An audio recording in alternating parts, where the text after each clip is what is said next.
Everybody, it's your boy Art Mitch. Shalonda Mitchell. And we are the Mitchells. And look, we apologize for the wait. Listen. There's been a lot going on. Yes. A lot going on, guys. From the snowstorm to the... Yeah. There's just a lot going on. The last time I think we did this was in February. Yeah. February, yeah. It's now April. Sorry. So it has been a while. We have been through 2 storms. It was ice in one, snow in the other. With school and jobs and ministry. It's been a lot. But we are back. I'm a certified RBT now. He is a Yeah. a certified registered behavior technician. To God be the glory. That story in itself is definitely going to be an episode. Yeah. The way God moved and the way everything just happened, we're just so excited what God is doing. So, yes, we're going to go right into it. As you just saw, we took a spring break outing trip to Topgolf. It was phenomenal. Yes. I mean, I really enjoyed myself, from the customer service to the ambiance to the food to the actual games to my daughter beating us in 3 of the games. It was really fun. To my son telling me, if you stand here approximately this centimeters and shoot the ball to the, I mean, it was, hit the ball to this way, scientifically speaking, and he was right. We got some good points listening to him. So it was just a really fun time. The only thing I would say is they turned the heat on, y'all, and it was so hot. I said, y'all gotta turn this heat off. And they did. They were able to turn it off. So that was really good. And we was able to enjoy ourselves.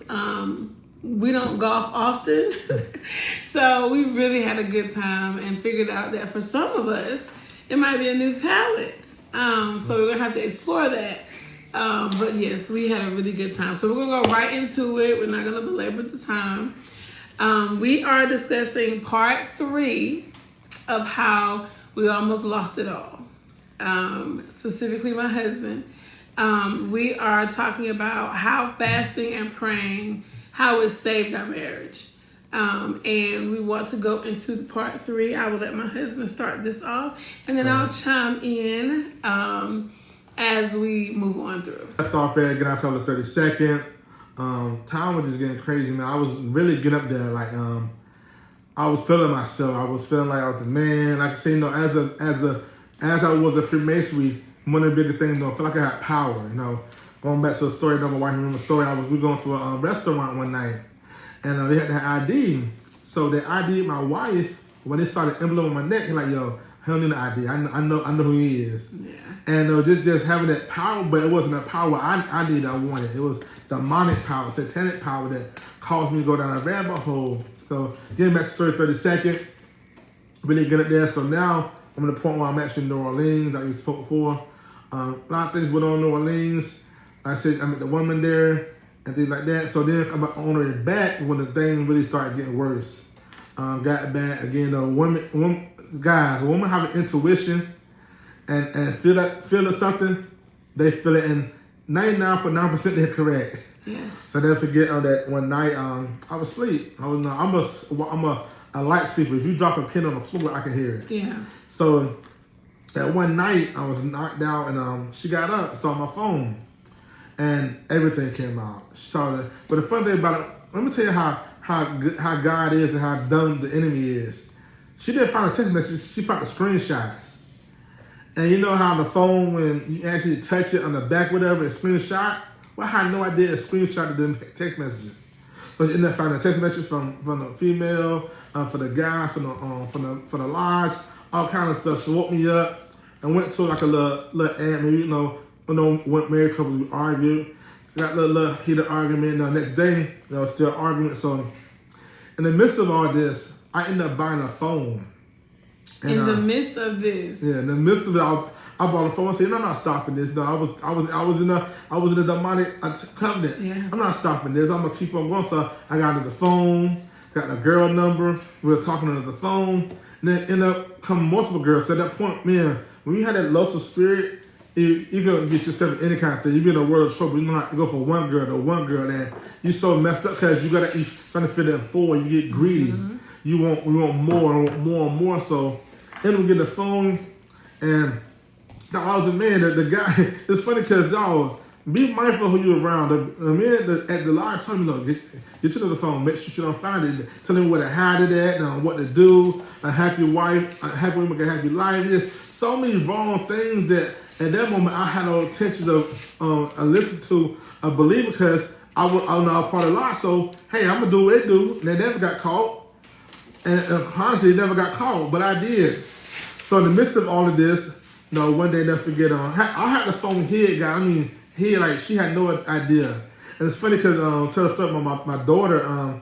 She had saw the phone one day, and I had it hidden in the house a couple of times, and so she saw it. I said, no, this is not a work phone, something else. So I tried to lie about it because I didn't want her to see it. So. And she told me too about the phone. And when she told me, I said, okay, I don't have any proof. He said it was like a walkie-talkie or something she saw. She really didn't see a phone. And I said, okay, no proof. That night when I found his phone, I got his phone and I saw text messages and screenshots. When I seen that, I said, okay. And in the text messages and the screenshots, it said that I'm gonna show you on my other phone. And I said, what other phone is? And I was so heated about the girl and all the things. I didn't even press the other phone. I said, okay, God, you're going to show me. I'm not going to worry about it. I'm not going to stress about it. You're going to show me. And I just so happened, the life coach that I had at the time was telling me about that she went on a 40-day fast, in which saved her marriage. And so I said, okay, I'm going to go on a 40-day fast, because I need God to reveal these things to me. And there were just some things that it didn't settle with me. After New Orleans, I said, where does this girl go? Like, she just disappeared? Like, yeah, like, we don't talk no more. Yeah, she disappeared because she was in the other phone. And so I'm like, nah, something don't sit right with me. This don't sit right. And the life coach at the time asked me, she said, do you really want to know? And I said, yes, I do. She said, ask God. And I said, God, I remember I was in the bathroom. I said, God, I want to know, where is she? Where did she go? Not too long after, he's going to go into the rest of it, I was able to see exactly where she was. Yeah, it's funny, guys. So, not too long after, so I never forget. Now, look at this, guys. I'm not saying to say that. We have food stamps, right? I know everybody had it, so if you say you didn't, you can be lying. But so we have food stamps. Everybody didn't have it. Everybody didn't have it. Didn't have it. Well, we had it, so let's be vulnerable. I had transparent. Yes. We had it, so we went to never get Harris Teeter. Yeah. And it's funny again, guys. The God is so strategic, and the enemy is so dumb. Yep. Now we never lose his car. I mean, never. Either my wallet or her wallet. Perfectly mine, because she loses a lot of stuff. Okay. Anyway, and y'all, when I say, like, we went to Harris Teeter, this day we had sushi. We had a cart full of stuff. The sparkling ice water. We had steaks and shrimps. And we had everything, chicken. Yeah. The cart was full, okay? And we reaching for the card. We don't see the card. Yeah. Like, babe, where's the card at? We never lose the card. Never. Go ahead. So when we so let's never look. We're looking everywhere, like in the car, in the truck. So my I said, you know what? I'm gonna go to the car. I'm saying, because I don't want to come to the car, find the phone. So I'm locking the phone up in the glove compartment, looking around for the card, and I couldn't find it. And y'all, again, the enemy is so dumb, but God is so strategic. So she said, let me go look. I said, okay. I said, I promise you. I said, guys, you found this phone was over. I promise. As soon as I said that, I got a phone call. She said, Arthur Mitchell. Wait a minute. Let me go back. Let me tell you how I found the phone. Yeah. So I go out, and I'm like, he can't look for nothing. Like, he's not even looking right. Let me just go search. Like, I'm every nick and cranny. As soon as I opened the car door, opened on the passenger side, and I heard immediately open the glove compartment. Now, that's a glove compartment, right? Yeah. The glove compartment is usually locked. Like, I can't get in it. Y'all, I opened up that glove compartment, and it's like, no lie, the glove compartment fell open, and the phone fell out. When the phone fell out, I immediately got a burning sensation all over my body, and I said, this is it. This is what was on the text messages. So I pick up the phone. I call him on the phone. Proceed. He called me on the phone, got all my whole mind. Yo, it's over. It's over. I just kept saying it's over. I said, oh my God, it's over. Oh my God. So I went outside. So I went outside, and with the phone, I was just like, it's over. She kept saying, "What's God?" I was banging my head on the Y'all, I know. Now, mind you, in this, our oldest daughter is in Durham with her dad. We have our 2 smaller children, and at the time, if it was 3 years ago, then we're talking 9, 7 and 6. No, 9 and 7. 9 and 7. Yeah, that's it. Yeah. Damn. 9 and 7. He was about to turn 8. 9 and 7. All right. So we have them. They're in the store with the daddy. I call him on the phone. Arthur Mitchell, I can't believe you're a liar. Now I'm in Harris Teeter parking lot, and I don't know if you have a Harris Teeter where you are, but Harris Teeter is not in a place where it usually is a whole bunch of hollering and screaming and fussing and fighting. But this day, it was definitely, yeah, it was a lot. So he came outside. I'm at the car screaming and hollering on the phone. He comes out of the store with our 2 kids. They don't know what's going on. No when clue. I say they were so confused, crying, hollering, so I put them in the car because I already knew that it was going to be a scene.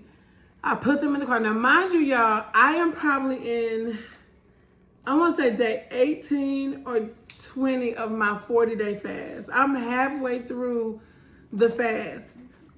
So this is how I know God saw that fast as good, because of how he covered me. Even when I was upset, even when I didn't make the best choices, because fussing and hollering, screaming in the middle of Harris Teeter parking lot was not the best choice, but he still covered me because, y'all, the police could have been called. Mm-hmm. Anything could have happened. He was banging his head on the door. We were circling the vehicle. It was so bad. Some lady stopped us. I said that, yeah. Oh, go ahead. Some lady, it was so bad. They just said, no, don't do this in front of the kids. I'm like, wow, we really were out there, man, causing a scene. Arguing. And I told her, I said, this is 10 years of my life. It's been a lie. How would you feel? And she was just like, not in front of the kids, not in front of the kids. So I don't even know how she saw. I think the door was open. Yeah. So that's how she saw. Yeah, that's how she saw it was the kids. Because it was hot. Hot. Honey, it was hot that day. And so we were still, and I kept asking him, open the phone. What's the code to the phone? Open the phone. Open the phone. He wouldn't do it. And he said that he had a mind to do what? Throw the phone. I had a mind. I was going to swing it so far. Mm-hmm. No one's going to find it. I was going to toss that mug. Yeah, and he kept saying it's over. It's over. It's over. And I was like, what's over? Like, what's in the phone? And it was so bad, y'all. I'm not even going to lie to you. I was like, do you got men in the phone? Like, what is in the phone? Like, it was the way he was acting, it was bad. And so finally, I think you gave me the code. I opened it myself. He's opening himself. And he gave me the phone. And y'all, when I opened that phone and I saw the very first thing was the text messages. It was so many different text messages of so many different women. I know it was probably in all 20-something women. Because it was chat websites. It was 2 different chat sites. And it was text messages outside of those chat sites. And then he had a WhatsApp. Now the WhatsApp was with the Eastern Star. And that was what really broke me. I think that one, and then the one that was close to home, those 2 really, really hurt, because I'm like, what is going on? Now, mind you, what I was looking at were conversations of things that he wanted to do or they were talking about doing. But the one with the Eastern Star, it felt like a whole relationship. Like, that was a relationship you're having outside of the relationship that you have with me. And that's what hurt me to the core. And so the only thing I asked, I called every single person in that phone. Yes, you did. Every single person. And the only thing I asked was, did you have relations with my husband? Like, that's all I want to know. And I got the same answers for all of them. No. But just to know that you're carrying on these conversations, it was absolutely absurd. And it was, I was so upset that when I called the Eastern Star and I asked her, she was protecting him. She was just like, oh, I don't know. What did he tell you? Or I'm not sure. What did he tell you? And I was just like, this is crazy. There's no way this could be my life right now. Like, this can't be me. I didn't do anything to deserve this. Like, why is this happening to me? Ladies, I want to put a pin right here. When God gives you, when Holy Spirit gives you that thought in your mind, you know that it's not anything that came from you. Trust that thought. Because I asked him maybe a few weeks before, I said, maybe even a week or so before, I said, because I don't want to become an Eastern Star, would that make you not want to be with me? Would you ever leave me? And he said, no, I would never do that. I would never force that on you. And then to see that that was the relationship that he was carrying on with an Eastern Star, it really hurt my feelings because it's like, I knew this. Like, I asked you. You know, you could have just told me the truth, but of course he wasn't going to tell me the truth. And so that day, that carried on for probably about an hour? About an hour and a half. Yeah. It got so bad, y'all. We were so hungry because, again, we still didn't find the card. Okay, we found the phone, but we didn't find the card. So we went to, what you was like? American Deli. Yeah. Went to American Deli, got something to eat. In the bathroom. Honestly, y'all, I'm not even gonna lie to you. I was so mad with him that I literally did not realize that my kids was watching the entire time. I didn't realize it. So when we went to American Deli, Ari asked you what. Let me go back for a second. Okay, sorry. So we talking about, we forgot about this part. So she had gotten a car and dropped the drive off. Yeah. I was in the car, she dropped the drive off. But what stopped her was my son was looking in the back seat, said, "Don't leave my daddy." He screamed. He screamed, "Don't leave my daddy." And that was Ari. Ari. That was Ari. So Jada was crying. It was like I saw black. I couldn't comprehend what was happening as it was happening. When Ari screamed, I said, it's like light shine through. Like, oh wait, like it snapped me back into reality. Like, wait a minute, what am I doing? Because when I drove off, my intentions were to run him over. That was my intention because I was so hurt and I was so upset.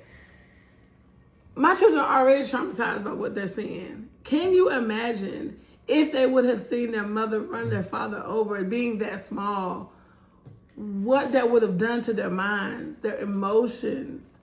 I can't imagine. And I don't want to ever imagine. So it snapped me back, to reality. And then he got in the car, and we drove up literally to American Deli. So it was like up the street. And we drove there, and that's when we got something to eat. And then when he took her to the bathroom, she asked you or Jaden asked you? Jaden asked me. Jaden asked you what? He said, what did he say? He said that I don't want you to leave. No, yeah, he said he didn't want you to leave. And then somebody asked, are y'all going to get a divorce? Or are y'all breaking up? That was Ariana. Yeah, she was like, are y'all going to break up?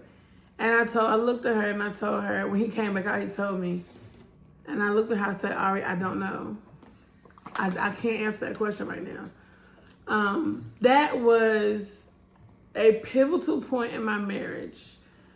It was literally, y'all, I don't know if you've ever been at this crossroads where it's like a battle of your flesh and your spirit. And my flesh wanted to do harm. I was so upset. I was so mad. But my spirit, it was so weird, y'all, because after American Deli, we went to get gas. And I looked at him and I said, I'm not leaving. I said, because if I leave and if you don't get this straight, then it's going to trickle down to my son. This is a generational curse, and I see it on you. And you have to get it up off of you, because if you don't, it's going to trickle down to my son.